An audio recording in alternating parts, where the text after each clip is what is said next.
welcome back to the Giant Hot Takes podcast, your home for the hottest takes about the San Francisco Giants. I'm your host, Jack. I'm joined by my co-host, Jake. We're back again, dropping every Wednesday. Hope you're kind of getting in the swing of things. 4 p.m. every Wednesday is our time. Before we get going, go over to X. Follow us there at GiantHot_takes. I think we're like 20 followers away from 1,000, so just make sure you're following us there. We're doing some cool stuff. Like before this pod gets rolling, we had 220 viewers on our last pod, only 6 new subscribers. About 90% of you guys aren't subscribed, so if you're watching this, please log in. Please subscribe. It takes you 20 seconds. It means a ton to us. We're inching closer to 100. If we get to 100, that would be a big milestone for us, so we'd love to get that. We're a week into games, Jake. How are we feeling before we get into anything? We've been pretty good so far. Excluding yesterday, everything's been near perfect. It wasn't really the hitting side of things that I was concerned with at all, really. It was a bit of the pitching. We'll get into that in a little bit, but so far so good, man. The young guys have really been putting in some work when they've been given their opportunities. We've seen a lot of good stuff from the veterans as well, so big thumbs up for me. Yeah, no, seeing a lot of encouraging signs. So we go in our first game against the Rangers. It's a Landon Roop start. Roop looks pretty good. 2 innings, 3 Ks, 1 walk. As always, flashed a good sinker. Obviously couldn't watch that game, but kind of what'd you see from Roop? I thought it was pretty encouraging signs there to start that game off. He was throwing pretty hard, too. He was up to like 96 on that sinker. Love to see that out of a pitcher who's really working for a starting role. Probably not going to get it, but could be a middle reliever, long end reliever. So, yeah, what I saw from him was, he definitely could find the zone pretty well. He was pitching well. A good game from him. All around, great start to the season. Yeah, no, I agree. And just to start that game off, offensively, Jung-Hoo Lee, we saw him back in a Giants uniform for the first time since his injury. Fantastic seeing him. His first pitch back, smoked line drive for a base hit. So Jung's here to stay. Very good to see positive signs like that. And Sam Huff's first start. Obviously, we'll get into Tom Murphy a little bit later. Tom Murphy's made of glass. He probably won't play a game for the Giants this year.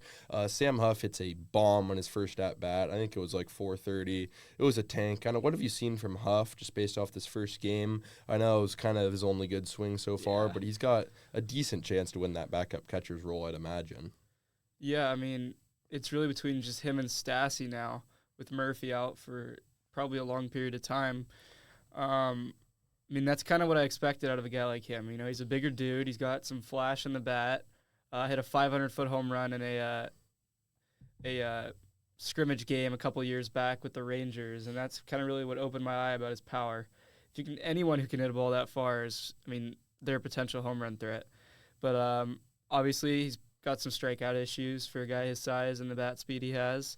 As long as he could just keep his glove up and do that sort of thing behind the plate when his time's called, then I think that's more than a plus for him because, we obviously got Patrick Bailey back there and his spot's not really up for grabs. So as long as he could just play a good backup role, maybe find himself into a couple bombs, play a good backstop, and that's really all we could ask for from him. So I kind of like what I saw in that first game. Still got to see a little more out of Stassi, the ex-Angel. What do you think? I've been pretty high on Huff. Got really excited with that ball in his first debut. The guy can't hit water if he fell out of a boat now. Jake mentioned a strikeout problem. He has a major strikeout problem. He might be over 50% this year if he keeps this up. But he's at least got more upside than like a Kurt Casale, so it's pretty exciting to see. Loved the soothing sounds of John Miller. I was laying just around the pool, might have been out for a nap, and Jake gets up, starts pounding me on the shoulder. Eldridge bomb. What we didn't know at the time was Bryce Eldridge hit that ball 111 miles per hour, 450 feet to dead center in an 0-2 count. How relieving was that to see from Bryce Eldridge? I think that was his first debut, right? I think it was either first or second. Yeah. And I think it was his first, actually. Yeah, and so he just unloads on that. What was that like, just hearing that through the stream? Awesome. Heard the crack of the bat through the audio call, and you could kind of just tell from that point. I know that sounds kind of dumb to say, but, it was mashed, even through the broadcasting headset. You could tell that ball was going to go a long way, especially with a dude his size. That Bryce Harper-esque swing that he's been going after, you could really see it there. Unfortunately, we didn't have any video footage from broadcasting but we did get some fan clips and some other guys from behind. But yeah, it was a really good swing. Love to see it. Big smile on my face for sure. Yeah, no, it fired me up. And as Jake said, we obviously can't televise games because we got to break even. But we did get an Alex Pavlovich good angle from the press box. I mean, the ball was shit on. I was trying to come up with an adjective. It was simply shit on. Going into the Reds game, it's a Birdsong. It was a Webb start. Webb kind of does his thing. Actually didn't give up a run, which was pretty shocking Didn't for give up him a hit either, I don't think. in spring training. It was Yeah. like an inning, though, And then coming in after Webb, it was a Hayden Birdsong. Birdsong gave up a triple. I think it was a double with an error, balked the run in, but still struck out 3 in 2 innings. Not overly worried about it. He did throw a fastball 98.9, which would have been his hardest pitch all of last year. So good to see his velo back up. What's your temperature check on Hayden Birdsong going into this year? I like it. I mean, I don't know if he's ready right now. I definitely need to see a little bit more out of him. It's still spring training. Giving up runs in spring training is going to happen. Our pitching staff's known to do that. Hope to see a lot more of him this spring training, really get a big view on him coming into the season. But yeah, he's fighting for a spot, so, he can't really take it light here. I mean, he's got a lot to prove here. If the velo's up, so are the strikeouts going to be with it. He's got to keep the pitchers in control and trust your stuff. So I'm pretty high on Birdsong right now. Oh, yeah. I mean, it's hard not to be. You got a guy like that getting mentored by Verlander. Can only have positive things. First AB as a Giant, Willie Adames DH, and ropes a line drive single over the shortstop's head. All this guy does is hit. It was pretty awesome seeing him just in the Giants uniform for the first great. time. I'd like to see him in the field a little more, DHing a couple times. But today he was back out there, which was nice to see. Didn't get to see it, but nice to hear about it. So, yeah, I mean, glad to have him on the squad. Paid him a lot of money. Hopefully we get the most out of it. Yeah, no, fantastic. He's just a leader. You can just feel his presence through the screen. You can feel it through the broadcast. I mean, the guy's a stud. We have him for 7 years. There will not be a podcast that we film that I don't talk about him. He's that special. Patrick Bailey, Jake's favorite player, unloads on a bomb his first at-bat of this game. He's swinging it all right, kind of. I mean, if we're going to add some power like that, I sent out a tweet that if Patrick Bailey adds an above-average bat, he's a legitimate MVP candidate. Some people in comments didn't agree with me. I don't think it's that crazy of a take. Is that hot of a take? I think that his bat would have to be significantly better, like upwards of 280, I think, to get an MVP consideration, because this league only takes defense into consideration so much. But, I mean, he has more defensive impact than any player in the game has in a long time. But, yeah, I mean, if he gets his average up to 250, 260, he's the best catcher in baseball, I think, potentially. But MVP, we're going to need to really see some slugging out of that bat this year. He's got a lot of time. Hopefully he can work better on that right side a little bit. We've seen some pop from the left. Hopefully he can just develop that eye a little bit more this year and take some meaningful swings and put the barrel on the bat, man. Oh, yeah, no, it was an exaggeration saying MVP, but he'd instantly be a top 3 most valuable player in the league. His WAR is already ridiculous defensively, so it might not lead to an MVP, but you kind of get the gist of what I was saying. Other notes from that game, Gerard Encarnacion starts in left field. He is going to have a segment later. He is tearing the cover off the ball. He ropes a double. He's on track to get a lot of playing time. Has a chance to break the 30 home run curse, in my opinion. Gerard's been fantastic. What have you kind of seen from him through the random clips we've seen from fans in the outfield? He's a great player. He's kind of turning into the guy that we wanted to see out of Jorge Soler last year. Obviously, we got rid of him in the middle of the season. Also dumped a terrorist off with him, Luke Jackson. I don't even know why we said it. He who must not be named. But, yeah, I mean, Encarnacion's, he's hitting the ball well, man. He's seeing it. I'm glad to see him this year. Hopefully he can play a whole healthy season. He's been great. I'd like to see him at the DH personally, or maybe in the outfield. Wade's still my guy at first, I think. I'm not going to let the first couple games really decide it for him. But, yeah, Encarnacion's really, really catching the eye of a lot of people right now, so good for him. No, 100%. I think he can push Flores for some time at first on those platoon days, definitely. Or when Wade inevitably gets hurt. Rolling into a split squad on on Monday. We'll start off with the Rockies game. We tied 2-2. It was Verlander's first start as a Giant. Stuff looked pretty decent.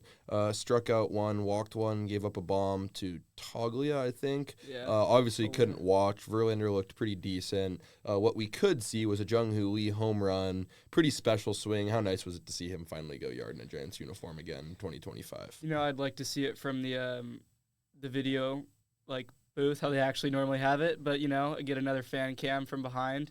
But great swing, leaked it right over that right field fence. Love to see that out of him. He's got a great swing. Gotta love the guy, man. I mean, he's everything you want on your team. He's going to be a great leader.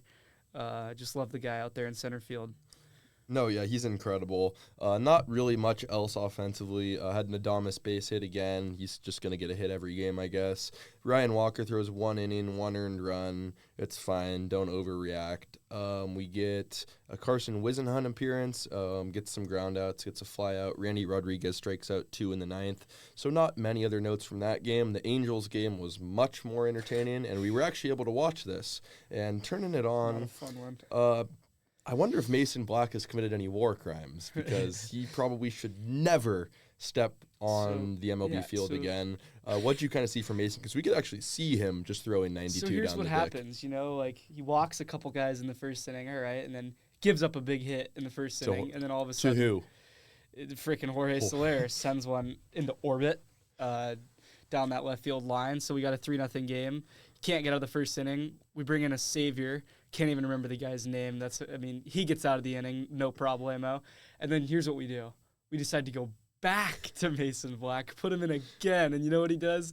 Gets shelled again. So coach has clearly got a nail in the head on that one. I mean, he is awful. I couldn't believe it when Black gets taken yard by Soler, and then we pull him for Trent Harris. Actually, I thought I was tripping when he came back in. Trent Harris gets us out of it, and it's okay, 3-0. Mason Black comes trotting back out for the second inning. I think it was first pitch, roped double over the second baseman's head. It was fucking ridiculous. Ward rails one into the gap, almost kills McRae when he almost hits the wall. Oh my god. Yeah, so just a mess there. Black's just a cancer. Offensively, we get a big swing from Marco Luciano. We'll go into Luciano a little bit later. Kind of gets screwed his first AB with honestly a good strikeout. Not a good strikeout, but good AB. Hits his second one. 2-strike swing, top of the 420-foot batter's eye. I mean, just looking at Luciano's swing, it looks like the top 10 prospect we've been waiting on. Looks like a different Marco Luciano. Kind of has some aura to him. You can tell he's got some confidence. Looks good in left field. Yeah. I mean, it was pretty sick seeing Luciano get a swing like that at this level. I mean, I love his swing, man. He's got so much potential, and I'm glad that it's slowly starting to come out here. I can't wait to see him play again pretty soon, probably tomorrow. But yeah, he is starting tomorrow. Bombs away for the kid, man. He's been raking the ball, hitting it at all sides of the field. I mean, 2 unfortunate outs that we saw. I mean, almost killed a pitcher. Didn't even get to see it, so I don't really even know what happened there. I saw it. 112 off the bat did something. I don't know. Yeah, no. So don't box score watch with Luciano. He hit 108 yesterday to third that was made, lined out to center above 100, and literally hit one off the pitcher's first AB of the spring. 112 off his shin. The guy got hurt. So Luciano's just swinging a stick right now. He looks pretty good. Once again in this split squad, Gerard Encarnacion. Smokes a base hit up the middle. Just looks really good, man. Swinging a good bat. Other fun ones. If you don't know the name Dakota Jordan, learn that. 4th-round pick out of Mississippi State this year.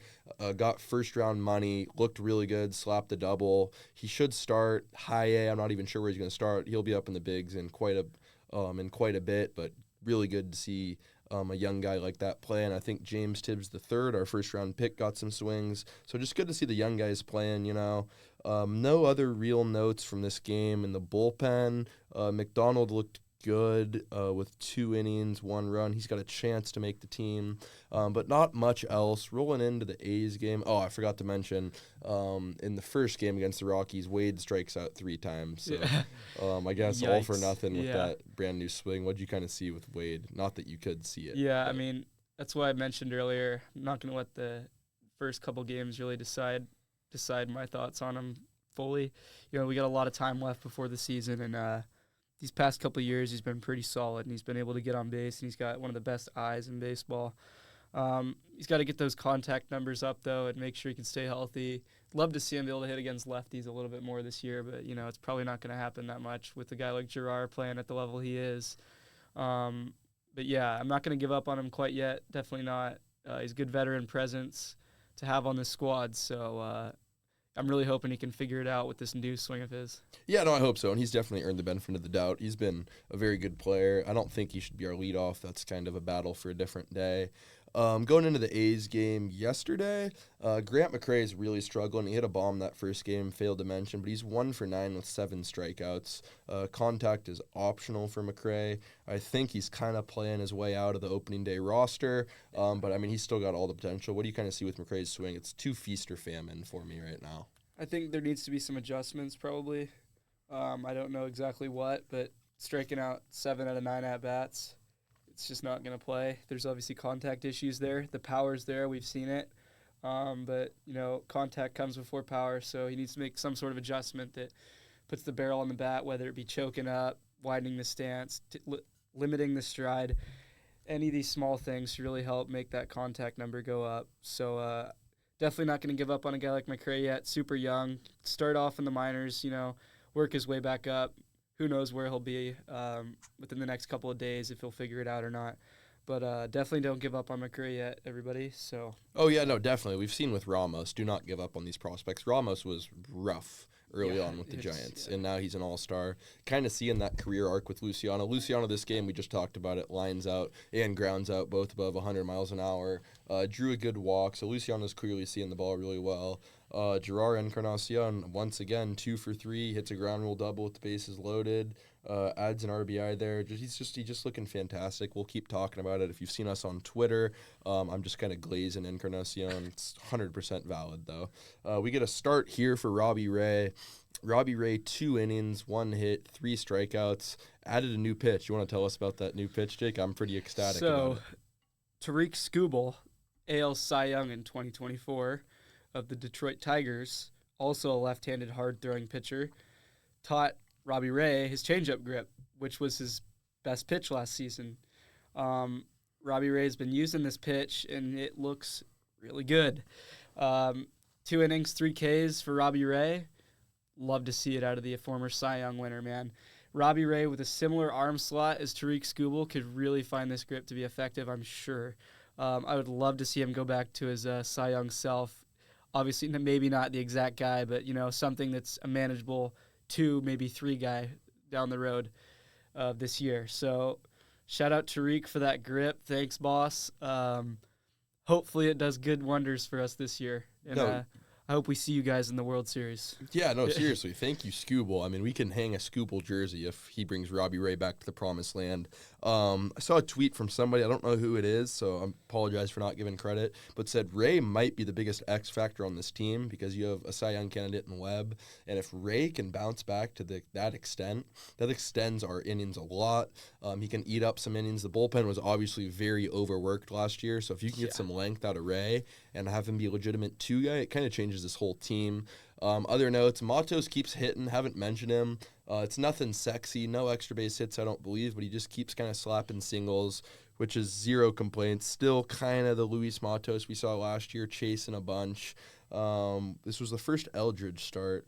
Eldridge walked, struck out 3 times in 3 ABs. He's striking out quite a bit. What do you kind of buy into that? I'm not overly worried about it. I mean, lights are pretty bright, but he does need to 100% work on that here. He's 6'7", 20-year-old that's known for power. It's going to happen to every player ever who's been 20 years old, besides maybe Juan Soto, has had a strikeout problem.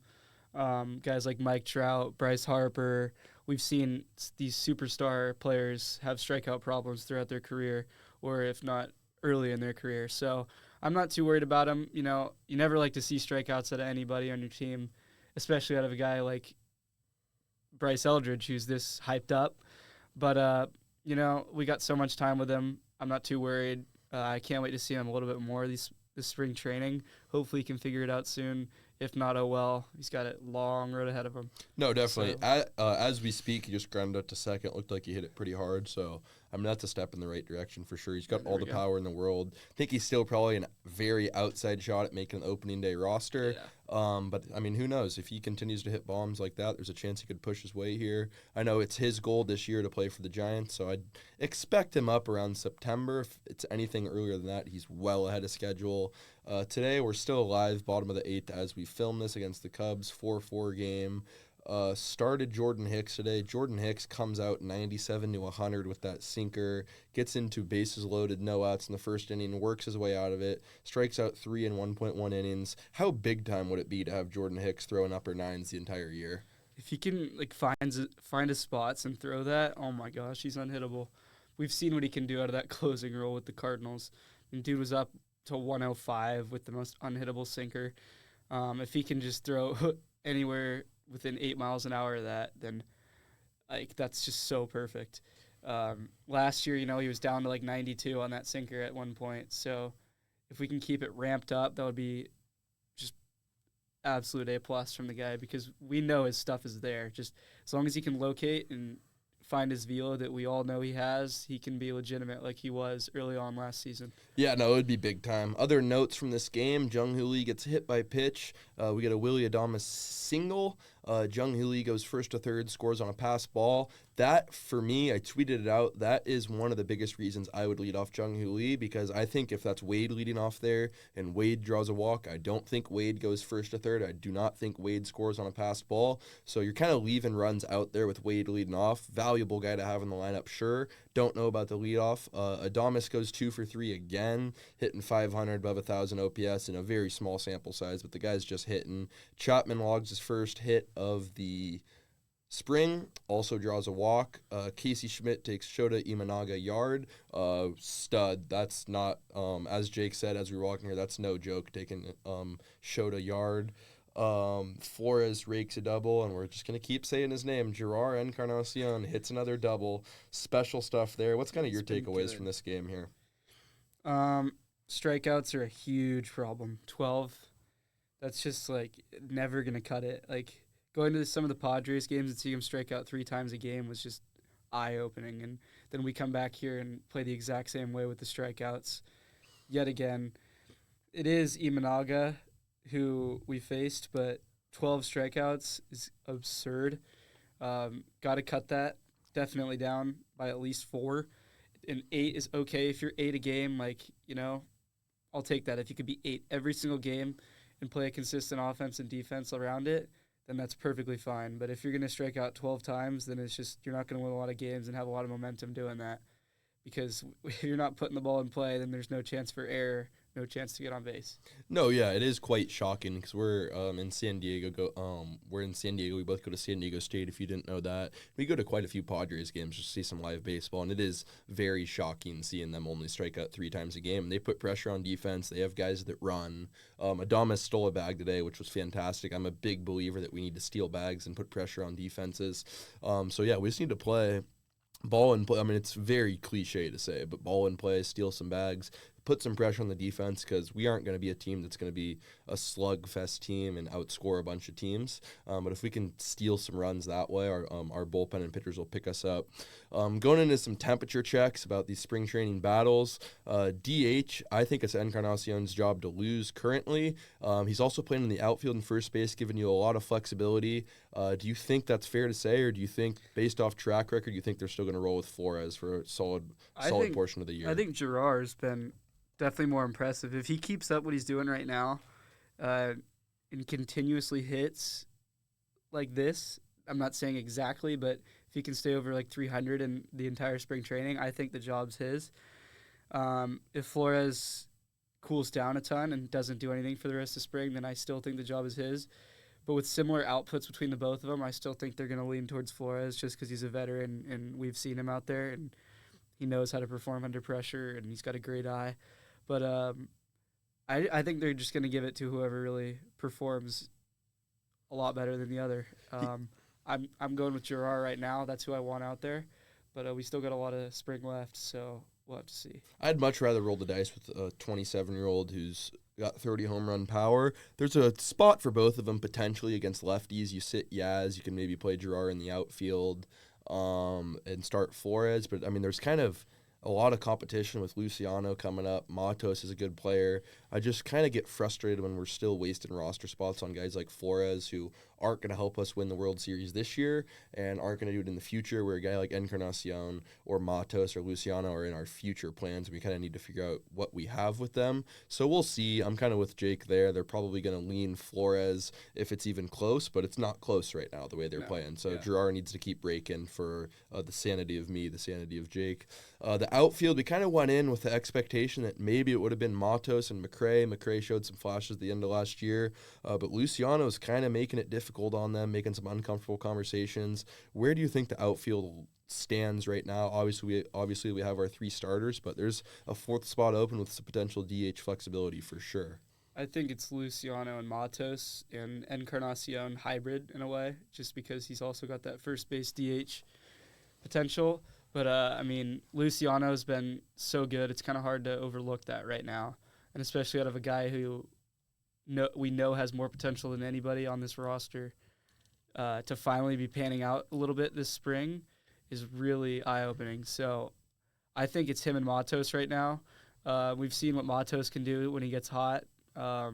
Best player in baseball. Yes. 25 RBIs in a week. So as long as he can keep slapping hits, doing whatever, needs to up his vision a little bit. But, I think it's those 2 right now. McRae has got a little bit to work on right now. Limit the strikeouts. I mean, we know his glove's far better than both of those 2, but it's going to come down to the bat, and I think Luciano and Matos have the edge right now. Yeah, no, I'd agree. I'll be curious to see if they give it to Luciano off the rip, being in his last option year. I've seen a lot of tweets from guys, obviously, with more intel into the organization with us, thinking that Luciano starts in AAA. He hasn't looked awful defensively in left, but I think it's kind of another one of those situations. If he's going to hit 5 or 6 bombs and, 40, 50 ABs, it's going to be hard to keep him off the roster. It's fantastic seeing some positive signs. I know we've all been pretty hard on Luciano, especially us, but, I mean, it's been warranted. He had such a high ceiling, hasn't really reached it. It's fantastic to see this kid succeeding.